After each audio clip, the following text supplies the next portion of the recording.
Linggo na naman ng pagsubok, sabak na naman tayo sa baha, sabak na naman tayo sa mga problema ng bayan na walang katapusan. Kailan ba matatapos ang kalbaryo ng sambayan ng Pilipino? Ano ba yan? Sana po kayo ay ligtas sa kabila ng bagyo, sa kabila ng lindol, sa kabila ng meron tayong bangag na gobyerno, no?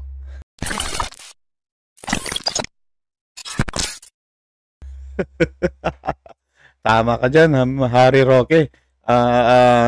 Ito nga punong-puno nga ng mga sakuna dito ngayon na nangyayari. Itong mga lindol, baha, kaguluhan dito sa gobyerno natin. Ako po, itong bagong hot na hot ngayon, the breaking news ngayon, itong si Ping Lacson na bumaba na sa pwesto niya, nahiya na sa pinaggagawa nila. Isa na lang ang hindi pa bumababa, Harry Roque, itong si Tuta Soto. Pero hindi rin magtatagal to, bababa na rin to, anak ng Tokwang Garapata. Excited na nga kami, Harry Roque. Anong meron dyan? Kailangan po tulungan natin mga sarili, ha, dahil alam naman natin walang aasahan sa gobyerno.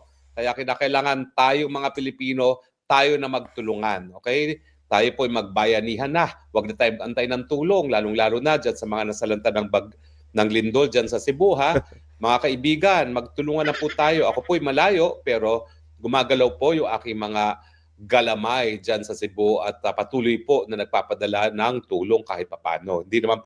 Maraming salamat po, Harry Roque, sa iyong mga malasakit dito sa kababayan natin na naanuan ng lindol dito sa Cebu, yung mga kababayan natin dyan, yung mga mababait na mga Cebuanong yan. Salamat po, Harry Roque, ha. Ito nga po, nagkakagulo na nga po dito dahil nga yung matindi na nga yung gobyerno dito, na may plano na silang mag-snap election. So, maganda po yun. Para naman na yung mga taong bayan maliligayahan, masisiyan habang nagtatrabaho, di ba? May inspire sila dahil yung mga pinaghihirapan namin, gusto namin mapunta sa gobyerno. Hindi mapupunta sa mga bulsa lang ng mga kawatan na yan. Dapat nga dusahan na nila yung mga kanilang kasalanan. Dami-dami nilang mga bilyon na ginawal. Kung gumastos sila, mga milyon per day. Ang daming kawawa dito, walang hindi nakakain ng maayos. Diba? Yun dapat ang priority niya, mga project na, mga ghost project na, hindi pa natatapos. Parang mga skeleton lang dyan na nakatiwangwang na iniwanan naman lang, kaya nga ghost project. Nagbabawal at walang legal na basihan ang pakikialam ng mga mambabatas matapos maipasa ang pantao ng budget, pati yung tinatawag nilang project identification, lahat yan. Ang sabi ng Korte Suprema, bawal yan, walang legal na basihan. Dahil dyan nga po, nagmumula ang korupsyon pagdating sa mga infrastructure projects, no? So in fairness to Ping Lacson, consistent siya na nung siya ay senador, ilalabas niya kung ano yung mga pork barrel ng kanyang mga kasamahan, no? At talaga naman kung wala siya, hindi sana nabawasan yung mga pork barrel. Kaya lang ngayon, ang nangyari kasi, nagsalita ang Ping Lacson, dalawang bagay. Parang hindi niya pinaniniwalaan ang mga diskaya. Tama. Mga diskaya ang unang nagturo kay Martin Romualdez na talagang nasa likod nitong flood scam na ito. So naging pumasok ngayon sa isipan ng marami, parang pinagtatakbang niya si Martin Romualdez. Now, to be fair, lumalabas naman yung mga ibang testigo na nag-deliver nga ng pera, no? For example, itong ex-marine, lumabas naman yan, chairman na si Ping Lacson. So in fairness to Ping Lacson, kung talagang pagtatakba niya ang pananagutan ni Martin Romualdez, hindi niya palalabasin itong marino na nagsabi na limpak-limpak na salapi ang kanyang diniliber sa dalawang bahay sa Forbes Park ni Tambaluslos, sa bahay ni Zaldico at saka doon nga sa Aguado, na ang aking sinasabi sa inyo, nung panahon ng COVID, ako'y nag-broadcast dyan sa Aguado at ang sabi talaga sa akin ng katiwala dyan, merong connecting corridor sa ilalim ng kalye mula Aguado papuntang Malacanang. Kasi nung huling araw daw ng 1986, bago matuluyan ng sipain ng taong bayan si Marcos Jr., senior pala, Marcos Senior, doon na nakatira sa Aguado yung pamilyang Marcos. At dumadaan na lang sa underground connector papunta ng Malacanang dahil hindi na sila lumalabas talaga ng Malacanang. In any case, ang tanong, bakit kasi kinakailangan mag-deliver na limpak-limpak na salapi sa Aguado kung hindi ito para sa mga nakatira sa Malacanang. Dahil kung pupunta lang yan kay Tambaluslos o kasi Zaldico, di ba katunayan naman, talaga namang nagde-deliver na sila sa tahanan sa Forbes Park at saka sa Valle Verde. Valle Verde nga ba si Zaldico? Parang Valle Verde nga. At hindi na kinakailangan talaga na mag-deliver pa sa ibang lugar. Ang lupit din naman ng mga magnanakaw na to, ng kawatan na to, no, Mr. Harry Roque. Hindi, no? Kung magnakaw sila, grabe, no? Yung sinabi ni Gutesa nga, yung mga maleta na mahigit 40. Ngayon, labing tatlo yata yung napunta dito yung 40 maleta yata yung inakyat nila, yun yata yung Senado. Tapos 13 daw yung napunta kay Tamba Bonjing, anak ng Tokwang Garapata, no? Napaka kahaman sa mga pera. Ewan ko kung saan nila pinagdadala yan. Diyos ko, hindi mo naman maubos yun. Kahit 1 bilyon lang Diyos ko, kahit nga yung 10 years ka nang nasa politiko na yung sahod mo lang Diyos ko, sapat na po yun. At alam mo kasi sila, ang mga kawatan na to, na-addict na sila yung sa pagnanakaw, yung pagka nakakita sila ng mga bulto-bultong pera ng bayan na para sa kababayan natin. Parang hindi na sila parang mabuhaya talaga, mga crocs yung gumaganon yung mga buntot nila. Kaya grabe, ano? So, grabe talaga. Ito, hindi na lang sila naawa. Dapat nga itong pagtuunan nila yung mga dami-daming problema dito sa bansa natin. Ako, yan pang inuna nila. At saka dito sana, mahiya naman sila kay Tatay Digong at pauwiin naman na sana. Dahil nga si Tatay Digong natin, 80 mahigit na. Diyos ko, sa edad niya yung Tatay Digong na yun, nag-iisa dun sa nakakulong sa labas ng bansa. Ang hirap kaya niyan, di ba? Yun na lang yung mag-isa mo sa ibang bansa kahit na may wifi ka, iba pa rin yung kasama mo yung pamilya mo. At kahit papaano lumalakas ang espiritu natin, di ba? Pagkakasama yung pamilya. Zaldi. So, marami ngayon nag-iisip, baka yun nakatira sa Malacanang, ang recipient. Pero nakita niyo po yung aking chismis na naipost sa Facebook, no? Ano po yun? Isa daw sa dahilan kung bakit linalaglag na ngayon ang nako siya, ay dahil 10 bilyon daw ang hindi nakarating doon sa nakatira sa malapit sa Aguado. Kinatkong ba? 10 bilyon daw ang unaccounted for. Kaya naman kinailangan ilaglag dahil nagkaonsehan na ang mga magnanakaw. Alam mo, yan po ang problema. Pag ikaw nagtiwala sa magnanakaw, asahin mong uonsahin ka rin. Kasi pag nanakaw naman talaga, pag-uonse sa kaban ng bayan. No? So bakit mo pagkakatiwalaan? Tama po yan. Talagang huwag ka magtiwala sa mga magnanakaw dahil ugali na nila na magnakaw. So, syempre, expect mong uunsihin ka rin ang iyong kakontsaba sa pagnanakaw. But in any case, ang magnanakaw ay takot daw sa kapwa magnanakaw. Tama ba yun, Mr. Harry Roque? Mga crocodile, no, Harry Roque? Bakit nga ba pinatigil? Well, first theory. Kakampi si Ping Lacson at si Tito Soto ng Malacanang at lumalapit na sa Malacanang ang sisi. Nung una kasi, pa-hero effect pa si Marcos Jr. Ako ang nasa likod nitong kampanya laban sa korupsyon. Kaya lang, nung lumabas na nag-deliver sa Aguado, hello, para kanino yung delivery na yan? Kung hindi para sa nakatira sa Malacanang, dinadali na sila. Mukhang hindi na siya po pwedeng to play the role of hero. Dahil pati siya, damay-damay na rin at sigurado naman ako, damay-damay siya talaga. Kaya nga aking patuloy na panawagan, Zaldico, ang ama mo, kauna-unahang kliyente ko bilang isang abogado, ha? Kilala kita, kilala ko ama mo, matino ang pangalan ng iyong ama. Huwag mong payagan na dungisan nila ang pangalan ng iyong ama. Kaya... Nako, Mr. Harry Roque, yung si Zaldico. Nako, napanood ko nga po yan sa Facebook yung isa pala daw siyang sakristan nung kabataan niya, nak ng Tokwa. Ang presidente kasi, Mr. Harry Roque, di ba, pwede siyang mag-appoint kung sino ang gusto niyang ilagay. Kaso ang manilagay niya, yung kapwa niyang mga magnanakaw, nak ng Tokwa. Mga mandarambong, mga makakapal ang mukha. Nak ng Tokwa kayo, nakakaya kayo. Bilib pa ako dito dito sila Kiko Barzaga, Congressman Kiko, bilib ako dito sa batang to kahit na sakripisyo niya daw yung buhay niya para lang lumabas ang katotohanan, para lang sa bansang Pilipinas gagawin niya isakripisyo yung buhay niya. Tsaka to si Mayor Magalong, bilib din ako dito. Isa rin po to na inappoint pa ni Bangag Marcos, pinahirapan pa na nag-imbestiga, yung pala yung pala hindi pala niya bet, parang ginamit lang. At saka nung nakitaan na lumalalim na yung pag-iimbestiga ni Mayor Magalong, doon na hinanapan ng butas. Believe ako dito kay Mayor Magalong, talagang pag nagtrabaho yan, tignan mo seryoso. Tignan mo talaga yung kahit na bumangga siya sa pader, binangga niya yung pader, wala siyang pakialam. Dahil lang makatao. Ito yung mga taong tipong susuportahan namin pag nagkaroon ng sunod na election. Iboboto ko to si Mayor Magalong. Mabuhay po kayo, Mayor Magalong. Idol po kita.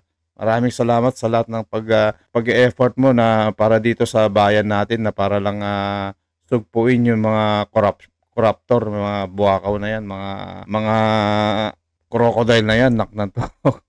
Pinatigil nga yan, meron talagang aspeto para matigil na ang pagsisiwalat ng katotohanan sa taong bayan.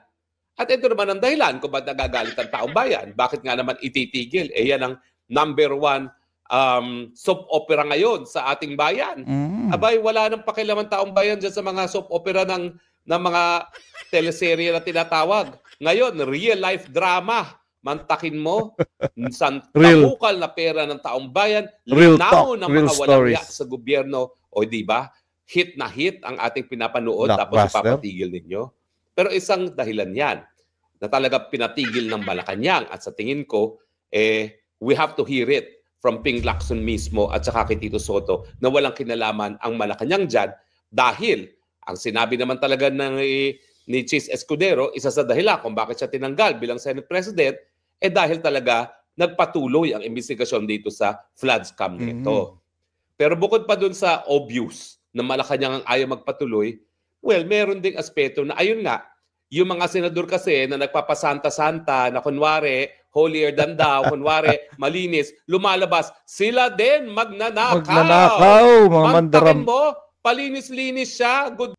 Mga mandarambong, kala mo malinis, nagmamalinis na pagka nasa harap ng mga taong mga mahirap na katulad natin, akala mo napakatino. Yung pala, mandarambong, mga kababayan, nakakaiya sila, mga kababayan. Government billion din ang kanyang insertion, kaya lang ang tinatawag peso.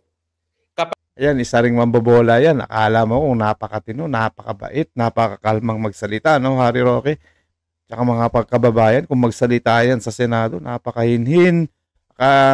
Cinderella nga tawag ko dyan. Naku, Diyos ko. Naknang toko. Tsaka yan, mga galit na galit kay Tatay Digong na para wala man lang puso, walang tatay.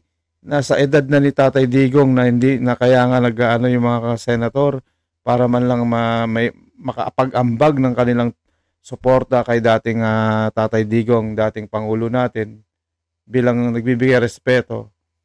Siya pa yung nagbigay ng no. Ngayon nagmamalinis na hindi daw siya, wala daw siyang insertion. Nako po, naknang tokwa. Nakakaya ka. Nakita mo yung mga insertion yan, dami, mga bilyon-bilyon. Ang babatas. Huy, kadiri ka talaga, Antibay Ros, manigas ka. Yun nga sa Uy, gising! Chis Escudero, ang tumuturo, may 3 daliring nakaturo sa kanya. Ikaw, 10 daliri. Dahil ikaw, impacta ka talaga. 10 daliri mo, meron ng 3 nakaturo sa iba. Hay, naku, talagang nakakainis. Mas nakakainis kapag lumabas yung katotohanan na yung mga nagmamalinis, pareho rin naman palang madungis. Diba? Alam nyo, hindi sa tinatanggap ko na yung mga iba na talagang magnanakaw, no? Na hindi nagmamalinis. Pero at least yun, walang pretensions. Tama. Ito pa civil society, ek-ek. Yung pala, ganun din, walang ya din. At alam ko yan sa mulat mula pa. Bakit ko alam? Laging kongresista rin ako. Alam ko, hoy, wag mo akong hamunin, ha? Kilala ko kung sinong tagalakad mo sa DPWH. Bakit? Kasi siyempre, party list ako. Wala, i-bulgar mo na, Mr. Harry Roque, para lalong madiin yung Cinderella Hontiveros na yan. Na akala mo, nagmamalinis-linis, yung pala, napakaitim ng kulay ng kanyang budhi. Anak ng toko ang garapata, Ito, ganito ang proyekto rito. Ito, senador rito, ganitong proyekto. Kilala ko talaga kung sino po ang naglalakad ng mga proyekto niya. Kilala pa yan. Wala pa Nagmamalinis nung pa, first no? term siya. Naka, First year, first term, meron na. At grabe. napakadami po niyang mga proyekto dyan din po sa probinsya ng Cebu. I-research niyo po. Madami po yan. Okay? So, ang second possibility, yung mga nagmamalinis, itinitigil. Kasi anong huling sinabi ni Ping Lacson? Lahat ng 24 senador sa 19th Congress nagkaroon ng insertion Yun. sa 2025 budget, ang pinakakurap na budget sa kasaysayan ng Pilipinas. At hindi po ako nagtataka doon. Kasi talagang, kaya nga ang tawag nila SOP. Kaya ang mga walang yan, mga mababatas, bukod pa doon sa binibigay na sa kanila na 500 million worth of projects, meron pa talagang kita sa infra. Sa totoo lang po, yung 3 billion kada senador, yan po ang minimum. Mas malaki pa po ang mga infrastructure projects ng ibang mga senador. Nagkataon lang kasi siya nagmamalinis, siguro ayaw niyang sabihin na hindi siya nagmamoderate ng grid, kaya hanggang 3 billion siya isang taon. Pero napakalaking halaga po yan, 3 billion. Of course. At saka yan po talaga, pag ikay nagmamalinis, mas mahirap matanggap. Kasi parang doble yung pagtaksil. Nagpapanggap ka for good governance, yung pala, bulok na bulok ka rin. Naku. So ang pangalawang dahilan kung bakit itinigil, bukod sa obvious na ayaw na ng Malacanang, kasi dawit lahat ng senador. Oh, Madam Cinderella Risa Hontivirus, kaya ikaw wag kang magmamalinis ka. At akala mo kung umasta ka, para kang Cinderella kung nasa Senado. Kaya ikaw din pala dawit ka rin bala sa pagnanakaw. Anak ng toko. Kaya kayo, dapat kayo sa inyo makakulong. Kaya hintayin nyo yung pagsal ninyo. Hintayin nyo yung mga hearing na yan. At kung napatunayan kayo sigurado, ang bagsak nyo dito sa Muntinlupa o kaya dyan sa Dahig. Para kayo na yung pumalit dyan kay Tatay Digong, anak ng toko kayo. Senador bilang institusyon. Dahil lahat naman sila kumita. Na mababalik naman tayo doon sa sinabi ni Cheese. Tanggapin na natin ang realidad. Lahat ng mambabatas kumita. Nako. Except siguro Solid. ang mga party list na talaga ng mga party list, walang hawak na DE. Except kung ikaw ay si Zaldico. Barya-barya lang. Dahil talaga anak ka ng demonyo mismo, no? At talagang lahat lumuluhod sa iyo, no? Siyempre ba naman, pinahiram mo na Agusta helicopter nung kampanya itong si Bongbong Jr. Hindi lang siguro yan. Alam mo masakit? Nagbabalik tanaw ako. Grabe talaga mga pinagbibigay niya kay Marcos. Pero alam mo, ni singkong kusig, hindi ako binigyan.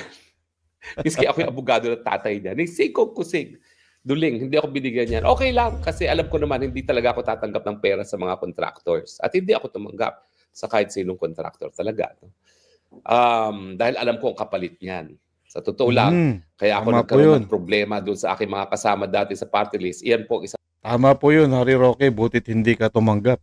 Dahil siguradong hawakan ka sa leg ng mga bakulaw na yan. Ito pa dyan proyekto yan. Pati credit hindi mapupunta sa party list congressman, mapupunta sa district congressman. Kasi nga, kontrolado nila yung district engineer. Okay? O ano pa mga dahilan? Pangatlo, well, honest to goodness, kasi ayaw na nilang masaktan ng kahit sino pa, kaya hahayaan na lang nilang ICI mag-imbestiga. Bakit? Meron ba tayong asahan sa ICI? Yung ICI na yan, isang pamamaraan para maibsan ang galit ng taong bayan. Para masabi ni Junior, ayan na ako, nag-iimbestiga ako sa katawalian. Kaya wag niyo ako isisihin dyan, wag niyo ako isama. Well, too late na hero ka na. Dahil alam naman natin na talagang dawit ang presidente dyan. Dahil nga siya ang tagagawa ng budget, siya ang taga-approve ng lahat ng insertions at hindi po pwedeng maghugas kamay ang presidente sa mga katiwilaan ng infrastruktura. Ako ay nag-iba po ng posisyon kasi mga kasama ko ngayon sa bahay nagbubukas ng pinto dahil may mga bagong dating sa bahay. No? Ngayon po kasi ito, kaibigan ko ako si Makabayan ay pauwi na ng UK. Kaya kami nagsalo-salo ng kaunti. Yung dalawa naman naming kasama, ewan ko ba tatlong kasama, hindi ko alam kung saan ang galing. Abay, tapos na kaming kumain, pauwi na nga ito papunta sa UK itong mga kaibigan ko mga Ingles, wala pa rin. Ay, nako. But in any case, So, yan po ang pangatlong dahilan siguro kaya yan ay natigil na, no? Kasi talagang tuluyan ang masisira ang institusyon ng Senado pag lumabas ang katotohanan na lahat naman sila talaga nakinabang dyan Totoo sa naman pangungurakot yan, sa infrastructure. Alam mo naman, totoo naman talaga yun, mga dambuhalang mga crocodile talaga dyan. Halos lahat, bibihira lang yung mga politiko na nangungurakot. Bibihira lang yung mga politikong hindi nangungurakot. Siguro mangurakot man siguro, sabihin na natin, mga barya-barya lang. Kasi given naman na yan sa mga gobyerno, kahit naman. Basta wag lang nilang kalimutan yung mga responsibilidad nila. Hindi yung garapalan lang ang ginagawa nila, imbis na ibigay na lang nila. Ito nga yung mga nangyari nga lalilindol dito, ang daming nakakailangan ng pera. Hindi man, mga pagkain, mga tubig, ganyan, wala. Kulang-kulang ang ano. Mabuti pa to si Inday Sara Duterte nako. Nakita niyo yung mga upload ko nun, yung mga staff niya. Ora mismo kinaumaga nandun na kagad si Sara Duterte. Kaya nga inano siya noon na pinagkaisahan siya sa Kongreso na but wala daw siyang bastos daw siya, walang respeto. Hindi na ano yung Kongreso. Diyos ko po, uunahin pa ba niya yan? Diyos ko. Taong bayan muna bago yung walang kakwenta-kwentang mga hearing nyo na yan, nakaplastikan lang, anak ng tokwa kayo. Yung mga kawawa, yung mga kababayan natin doon, no, nalakas ng lindol. Nandun si VP Sara. Si Bangag, pumunta lang siya kinamagahan na. In-interview siya, sabi niya, yung lindol yata kagabi. May lindol yata kagabi. May lindol talaga, lakas-lakas nga eh. Ang tokwa. Wala sa sariling pag-iisip. Dapat, ayun na nga, sinasalba pa nila ang kanilang mga sarili dahil baka tuluyan ng mawala ng tiwala sa buong gobyerno ang taong bayan at baka magdesisyon na ang taong bayan na kapag sinipa na nila si Marcos, kakalimutan na rin nila ang Kongreso at magkaroon na ng revolutionary government. Yes. Yan po siguro ang takot nila. Dahil pag nagkaroon ng revolutionary government, at maski sabihin na natin nakaupo si Sara Duterte, ang pinakaayaw nila, mabuwag ang Kongreso. Kasi pag nabuwag ang Kongreso, walang senatong, walang congressman ang kikita. Wala nang kikikil. Diba? Kaya sabi nila, tigil na muna to. Kunwari, ibigay natin sa ICI. Ang ICI naman itatago sa publiko kung ano kanilang public findings.